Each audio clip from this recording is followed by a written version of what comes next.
Hanya dengan memandang Engkau Tuhan kami mendapatkan kelepasan. Hidup kami menjadi utuh ketika mata kami memandang kepadamu. Ajari kami ya Tuhan Yesus untuk bisa percaya kepada Tuhan dengan segenap hati, segenap akal budi dan pikiran. Beri kami hikmat bagaimana bisa menyingkirkan semua rintangan antara kami dengan Tuhan. Agar iman kami bertumbuh, agar kami berbuah lebat. Sampaikan sabdamu Tuhan, berkati keluarga Saat Teduh, mampukan hambamu, agar hamba bisa sharp, bisa tajam dalam menyampaikan, clear ya Tuhan, dan jelas serta mudah bagi semua untuk mencernanya. Sembunyikan hamba di balik salib-Mu. Dalam nama Yesus, haleluya. Amin, puji Tuhan. Sekali lagi shalom untuk semua keluarga Saat Teduh. Puji Tuhan, kabar baiknya, nanti pada tanggal 26 Juli, hari Rabu, berarti 2 kali minggu lagi ya, kita akan mengadakan Saat Teduh bersama, ada onsite-nya di GMS Rooftop Surabaya. Tiketnya dimulai sejak Saat Teduh bersama nanti ini usai.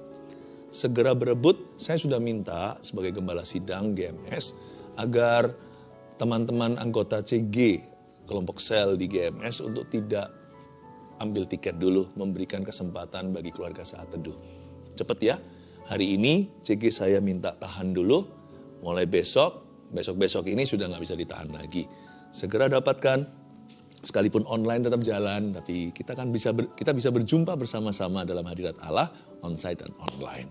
Puji Tuhan, hari ini saya mau menyampaikan firman Tuhan dengan judul yang singkat, fokus. Ya, fokus. Kita buka sama-sama Yosua pasal 1 ayat 1-8. Di sini saya akan jabarkan hari ini rahasia hidup berbuah itu ternyata sederhana. Jangan berbuat terlalu banyak, jangan melakukan segala sesuatu. Belajar fokus dulu. Jangan lakukan semua, kalau kita mau melakukan semua dimulai dengan setia dulu dalam perkara sederhana. Dan juga satu persatu konsentrasi kalau kita itu diberi kepercayaan. Hidup ini kepercayaan dari Tuhan. Fokus ya, perintah Tuhan pada Yosua untuk merebut tanah Kanaan, ayat 1-8 saya bacakan. Sesudah Musa hamba Tuhan itu mati, berfirmanlah Tuhan kepada Yosua bin Nun, abdi Musa itu demikian. Hambamu Musa telah mati, sebab itu bersiaplah sekarang. Seberangilah sungai Yordan ini, engkau dan seluruh bangsa ini, menuju negeri yang akan kuberikan kepada mereka, kepada orang Israel itu. Setiap tempat yang akan diinjak oleh telapak kakimu, kuberikan kepada kamu, seperti yang telah kujanjikan kepada Musa. Dari padang gurun dan gunung Libanon yang sebelah sana itu, sampai ke sungai besar yakni sungai Efrat, seluruh tanah orang Het sampai ke laut besar di sebelah matahari terbenam, semuanya itu akan menjadi daerahmu. Seorang pun tidak akan dapat bertahan menghadapi engkau seumur hidupmu. Seperti aku menyertai Musa, demikianlah aku akan menyertai engkau. Aku tidak akan membiarkan engkau dan tidak akan meninggalkan engkau. Kuatkan dan teguhkanlah hatimu, sebab engkaulah yang akan memimpin bangsa ini memiliki negeri yang kujanjikan, dengan bersumpah kepada nenek moyang mereka untuk diberikan kepada mereka. Hanya kuatkan dan teguhkanlah hatimu dengan sungguh-sungguh. Bertindaklah hati-hati sesuai dengan seluruh hukum yang telah diperintahkan kepadamu oleh hambaku Musa. Janganlah menyimpang ke kanan atau ke kiri, supaya engkau beruntung kemanapun kau pergi.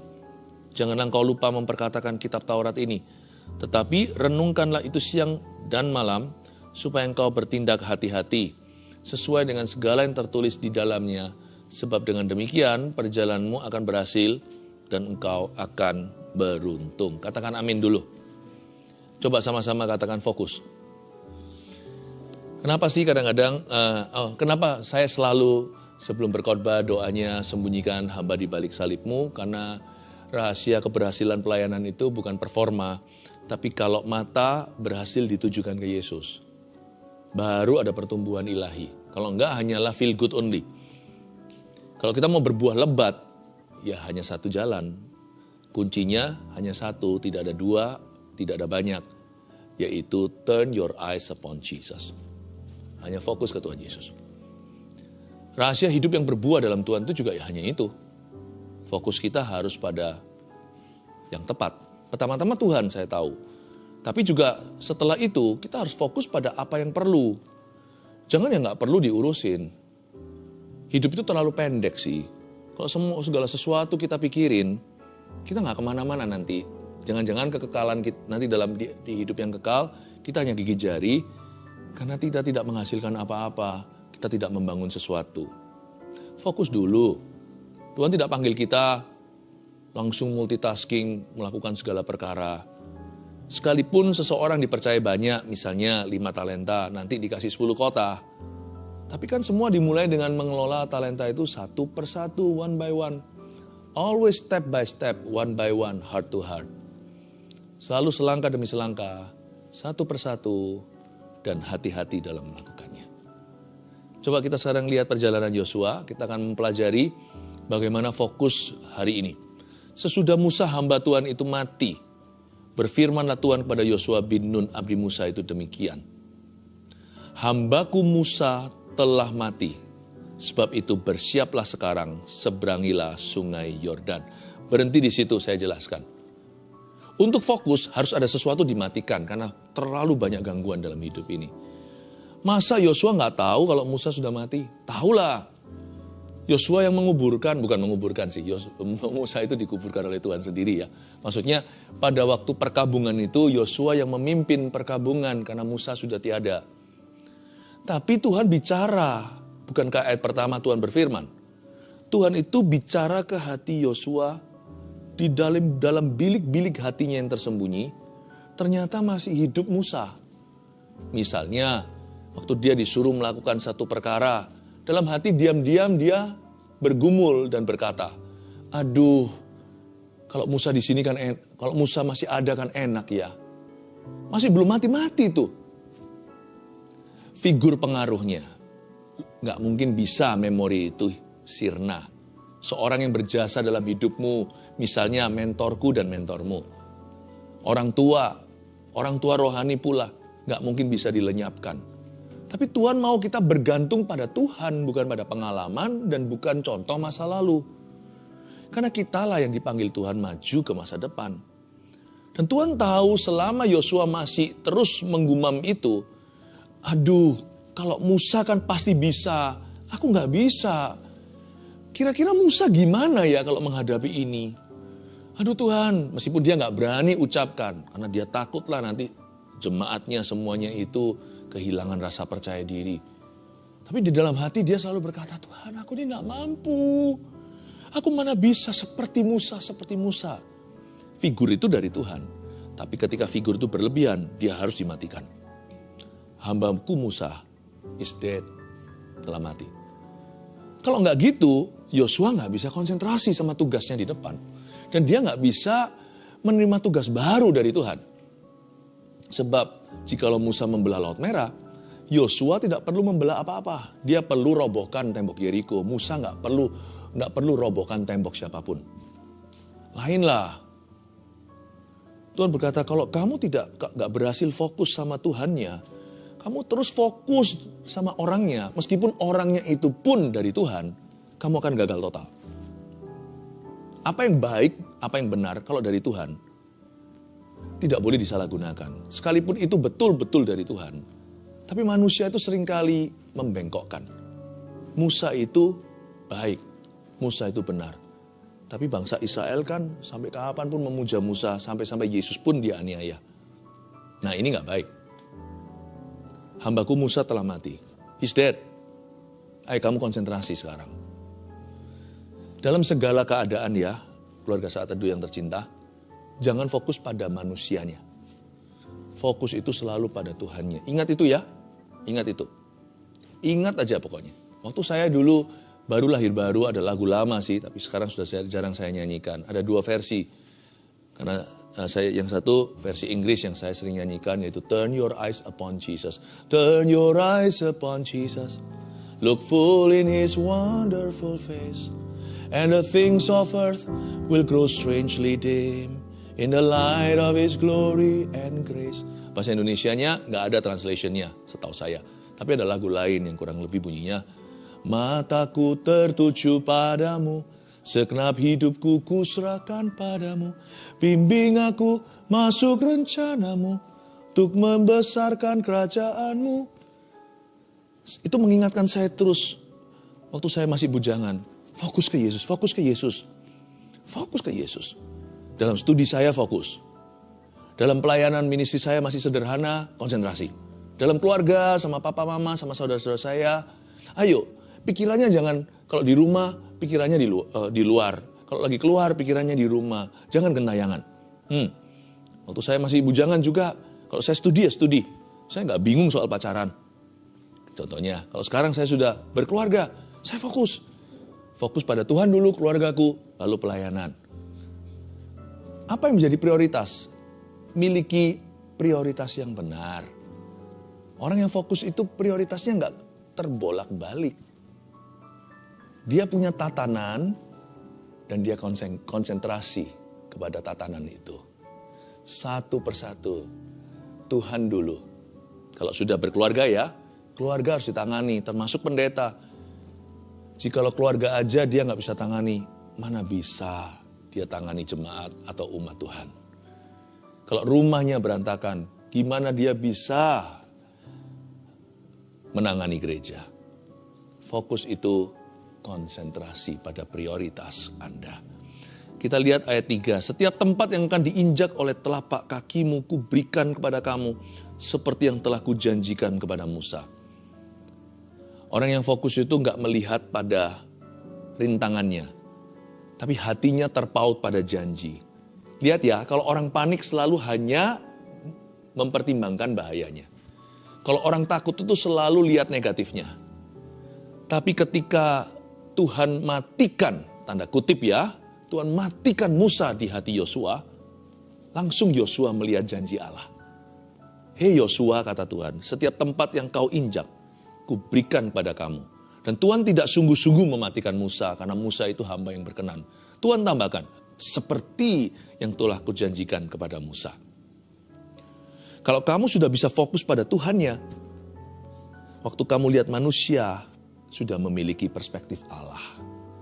Setelah dia sudah melihat janji, lalu Tuhan tambahkan dan selipkan Musa, seperti yang telah kujanjikan pada Musa.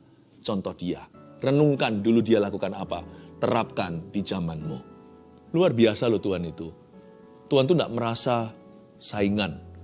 Kalau ada dalam kehidupan kita orang-orang yang kita kasih dan hargai. Bukankah semua itu dari Tuhan juga? Orang tua contohnya. Tapi kalau kita bisa taruh Tuhan di atas segala sesuatu, orang tua akan jadi berkat buat kita. Termasuk orang tua yang buruk pun bisa jadi berkat buat kita. Karena kita bisa memakai hal itu untuk meresponi Tuhan dengan cara yang benar.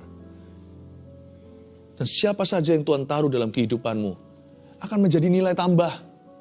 Kalau kita taruh Kristus dulu di atas segala-galanya. Konsentrasi itu berarti juga knowing your priority. Tahu prioritasmu yang benar. Satu persatu. Setiap tempat yang kau injak Yosua, ku berikan kepada kamu. Seperti yang aku janjikan kepada Musa. Itu akan terjadi di hidupmu. Lalu ayat 4, Tuhan mulai buka peta. Apa petanya?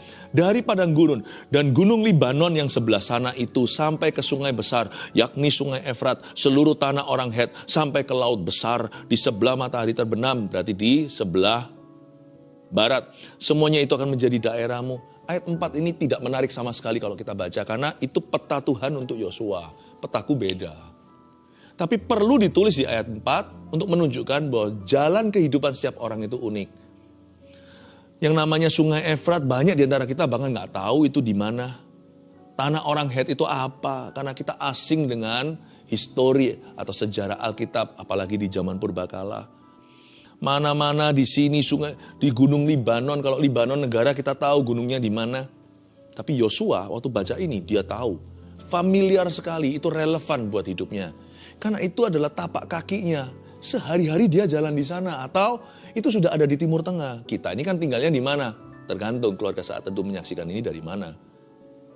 Kalau saya misalnya, saya tinggal di satu kota di Indonesia, kalau diberitahu, misalnya di Jakarta, saya pergi kalau di Jalan Tamrin, lalu kemana, atau ke Bundaran HI, atau orang ngerti.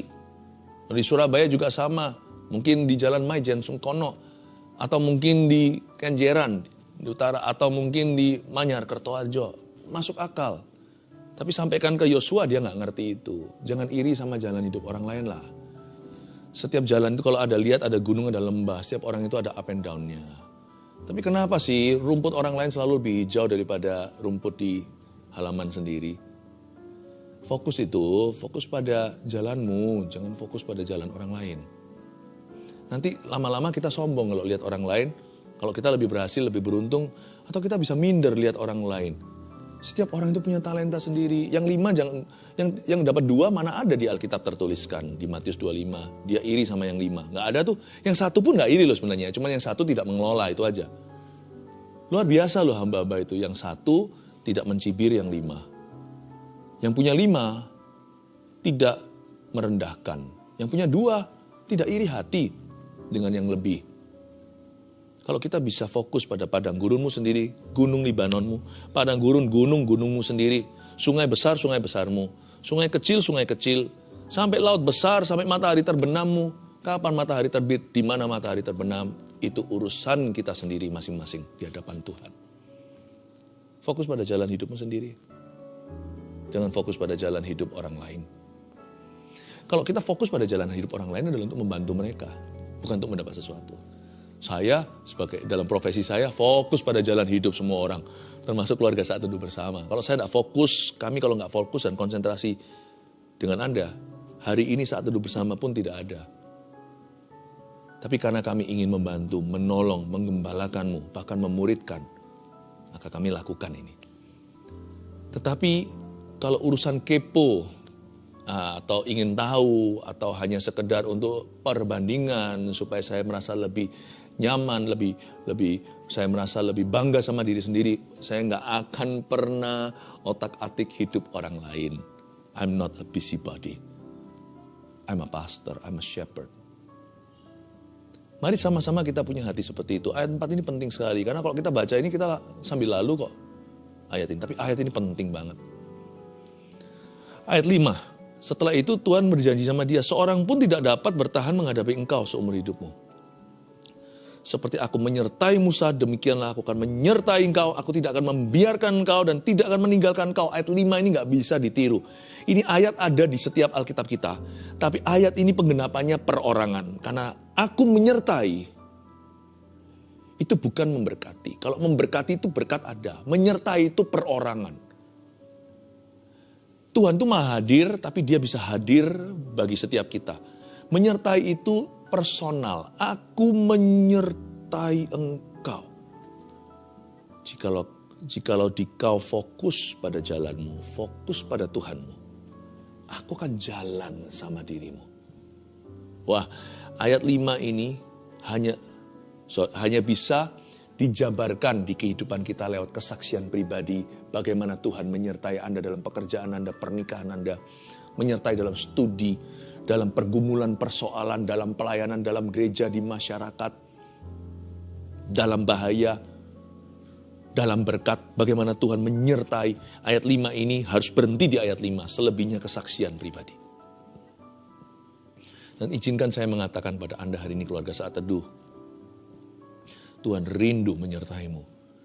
Bisakah Tuhan menyertai? Nggak tahu berapa orang sekarang ini yang menyaksikan kita, secara live maupun non-live-nya. Tuhan itu kan satu. Bisakah dia sertai setiap kita? Bisakah Tuhan sertai kita masing-masing 100%? Bisa, makanya dia disebut maha hadir. Hanya Tuhan yang bisa begitu.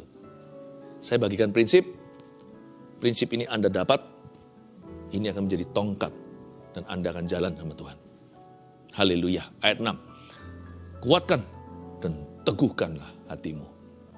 Sebab engkaulah yang akan memimpin bangsa ini memiliki negeri yang kujanjikan dengan bersumpah kepada nenek moyang mereka untuk diberikan kepada mereka. Pertanyaannya, gimana caranya kita menguatkan dan teguhkan hati? Apakah ini bicara soal emosi? Kuat dan teguhkan itu kan orang berani. Oh, do you feel your courage? Apakah Anda merasakan keberanian? Nggak tentu. Apa di balik kekuatan dan peneguhan? Ayat 7, hanya diulang lagi. Kuatkan dan teguhkanlah hatimu dengan sungguh-sungguh. Bertindaklah hati-hati, mulai masuk kunci. Sesuai dengan seluruh hukum yang telah diperintahkan kepadamu oleh hambaku Musa.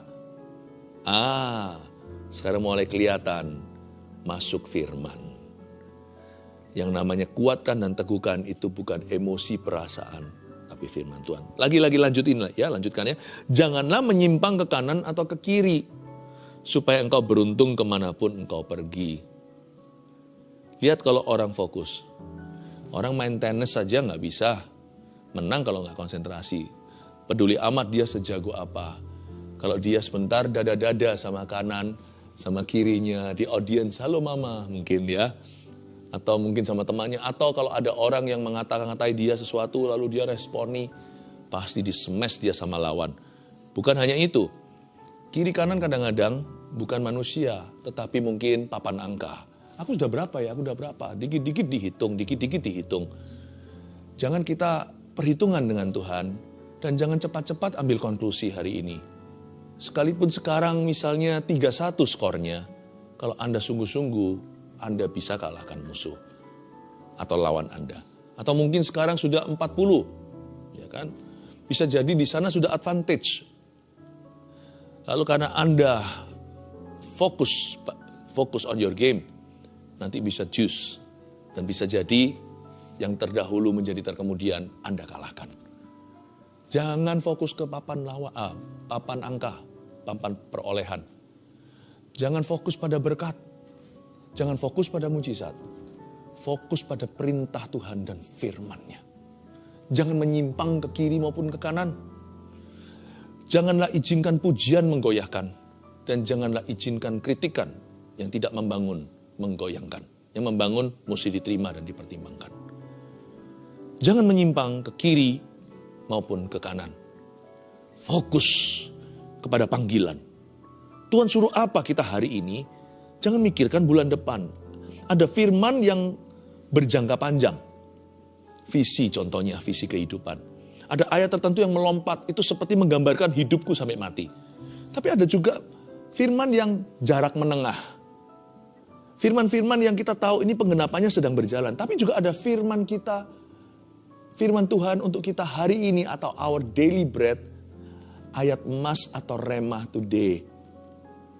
Pastikan kalau Anda sedang melakukan firman Tuhan hari ini buat hidupmu, yang Anda dapatkan ketika tadi pagi saat teduh, jangan pikirannya ke bulan depan. Sehari demi sehari, apalagi kesusahan. Biarlah kesusahan sehari untuk sehari. Khawatir berlebihan tidak menambahkan sehasta apa-apa dalam kehidupan. Tapi kalau kita sedang dibawa Tuhan fokus untuk jangka panjang, ya jangan cepat kecewa lihat hasilnya sekarang, papan angkanya kok buruk ya. Kalau Tuhan sudah pernah berfirman memberimu rema jarak menengah atau yang jangka panjang, jangan lihat hari ini lalu karena situasi, kondisi yang sementara, Anda membuat keputusan yang sifatnya permanen. Jangan gegabah membuat keputusan karena panik. Justru waktu takut, waktu marah, jangan memutuskan apa-apa. Belajar menanti-nantikan Tuhan. Fokus itu bukan hanya tahu prioritas. Fokus itu juga mengerti kurun waktu. Orang yang fokus adalah orang yang tenang. Dan orang yang tenang bisa fokus. Jangan menyimpang ke kiri maupun ke kanan. Gak usah cek tetangga sebelah. Ya. Jaga tokomu sendiri. Gak usah cek toko sebelah maksudnya.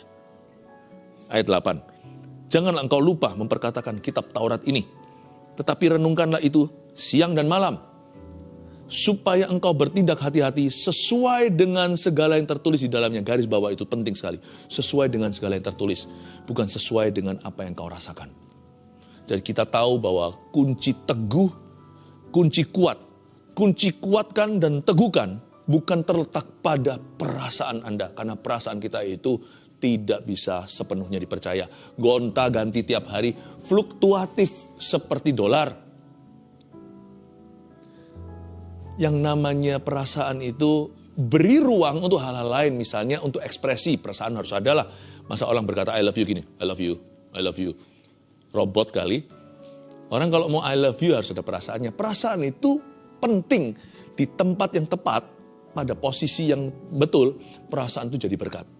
Misalnya kalau kita bilang I love you sama anak kita peluk I love you gitu dengan ekspresi, wah itu beda. Beda kalau sekedar hanya dengan kata-kata, ya kan? Makanya ada orang tertentu yang menyesal sambil menangis asal bukan air mata buaya. Itu beda pula. Itu yang membuat hati Tuhan masyigu. Seperti waktu Maria berdoa untuk Lazarus saudaranya yang telah meninggal dunia. Dia menangis dan Tuhan menangis pula karenanya. Perasaan itu ada tempatnya. Tapi perasaan tidak boleh menjadi pedoman kehidupan. Pedoman itu tetap firman. Kalau kita mau kuat, mau teguh, jangan gantung perasaanmu. Kalau Tuhan suruh kita melakukan sesuatu, sekalipun kita nggak merasa mantap, kita nggak merasa percaya diri, kita nggak merasa kuat, kita nggak merasa teguh, kita nggak dapat konfirmasi apa-apa, lakukan. Apapun perasaanmu, kalau itu firman, dan kalau itu hasil doamu, jangan takut, melangkahlah. Meskipun kita merasa ciut, kita merasa sangat-sangat tidak percaya diri, nggak apa-apa. It's not about your feeling. Tidak ada hubungannya dengan apa yang kau rasakan hari ini. Makanya di sini Tuhan ingatkan di ayat 8. Kamu harus memperkatakan kitab Taurat baku. Kitab Taurat kita adalah Alkitab, the book, sang kitab. Dan kamu harus bertindak hati-hati sesuai dengan apa atau dengan segala yang tertulis di dalamnya. Sebab dengan demikian, only demikian, perjalananmu akan berhasil dan engkau akan beruntung. Saya kasih 3 poin ya untuk Anda catat dan ingat. Fokus. 1. Fokus pada Tuhannya, bukan pada manusianya. Dicatat. Apa-apa pokoknya ini sudah menjadi pakemnya.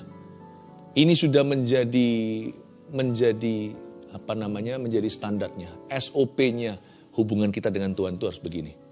Apa-apa, di mana-mana, dengan siapa, dengan siapapun, dan kapanpun. Ingat dalam segala sikon, situasi, kondisi, dan keadaan. Prinsip ini kau pegang. Erat-erat di dada. Lakukan di setiap langkah. Fokus itu selalu pada Tuhannya. Bukan pada manusianya dalam segala perkara. Baik yang buruk, yang bagus, yang jelek. Fokus itu pada Tuhan Yesus. Jangan fokus pada orang. Karena fokus pada orang itu kita bisa bangga, kita bisa kecewa. Fokus pada manusia kita bisa kepahitan. Fokus pada Tuhannya. Lihat ya, orang yang bisa lakukan poin 1 ini aja udah beres. Poin yang lain Anda tidak perlu. Poin 1 ini aja mengajarkan segala sesuatu. Poin pertama kalau bisa, kita tidak akan pernah dikalahkan. Dan gak akan pernah kita itu depresi, kepahitan, kecewa sama Tuhan. Lalu habis itu mahkota kita dicuri oleh orang-orang yang ada di sekeliling kita. Kalau kita bisa lakukan yang nomor 1 ini aja, ini akan membuat kita kebal tekanan. Stres bisa, tapi gak sampai kita itu tergeletak. Stres bisa, tidak perlu kita sampai depresi berat hingga bunuh diri juga. Hari-hari ini banyak, gak perlu. Kalau kita bisa fokus ke Tuhannya, kita akan melihat titik terang karena Tuhan kita adalah terang. Amin. 2. Fokus pada jalan sendiri, bukan jalan tetangga. Kiri kanan itu tetanggamu. Jangan urusilah. Fokus pada jalan sendiri ya, bukan jalan tetangga. Ingat kalau kita memang mau urusi orang lain, pastikan dalam spirit yang baik, spirit yang benar. Pastikan kita lakukan itu karena terbeban, bukan untuk mendapatkan keuntungan pribadi atau agenda sendiri, bukan karena ambisi. Kalau kita memang mau urusi mencampuri dengan catatan orang lain izinkan, adalah demi pelayanan. Fokus pada jalan sendiri, bukan jalan tetangga. Tuhan punya lembah, gunung, lengkap satu set untuk Anda. Laut besar, laut kecil, sungai besar, sungai kecil, sungai Efrat, semuanya ada. Matahari terbenammu ada, matahari terbit juga ada. Kalau terbenam jangan marah karena besok akan terbit. Kalau terbit jangan terlalu percaya diri karena setiap orang punya hari-hari gelap di mana matahari pasti sekali-kali tenggelam atas kita. So what? Fokus pada jalan sendiri aja. Sebab jalanku itu menuju mana? Bukan menuju maut. Karena dalam Kristus jalanku menuju upah kekal selama-lamanya. Hafali jalan-jalanmu. Dan pastikan Anda belajar dari kesalahan. Dulu saya salah jalan, jangan ulang lagi ke situ. Jangan tercebur lagi masuk ke dalam limbah yang sama. Nomor 3, fokus pada firman Tuhan bukan perasaan. The righteous will live by faith. not by their feeling, bukan pada orang benar akan hidup oleh iman. Iman itu dari pendengaran firman, bukan dari perasaan. Kalau ada orang berkata, aku doakan ya supaya aku lebih beriman. Nggak ada hubungannya sih, didoakan itu lebih beriman. Beriman itu beriman, nggak perlu didoakan. Baca firman, memutuskan untuk percaya dengan segenap hati, sekalipun tetap ada keraguan, tetap percaya. Ngototnya percaya, udah itu aja. Nah, waktu kita percaya, kalau memang mau doakan langkah iman. Aku akan melangkah, teman-teman doakan ya. Waktu aku melangkah, ampuni orang ini, aku lepaskan pengampunan, dia berubah atau enggak apa-apa. Doakan supaya aku taat pada Tuhan. Aku akan ampuni dia, apapun resikonya, aku percaya hidupku di tangannya. Aku melangkah. Ya, aku berdoa, percaya, aku sekolahkan anakku. Ya, saya rasa ini yang terbaik. Dengan apa yang aku punya pas-pasan, aku akan berusaha bekerja keras. Doakan ya teman-teman, anak saya mau kuliah, saya sekolahkan dia. Doakan supaya dia sekolah sungguh-sungguh. Doa itu bukan doakan aku supaya aku beriman. Doakan itu, doa itu adalah doakan saya, karena saya segera akan melangkah dengan iman. Haleluya. Fokus apa aja? 1, 2, 3. Saya ulang lagi untuk rangkuman. Fokus pada Tuhannya, bukan pada manusianya. 2, fokus pada jalan sendiri, bukan jalan tetangga. 3, fokus pada firman Tuhan, bukan perasaan. Let's turn our eyes upon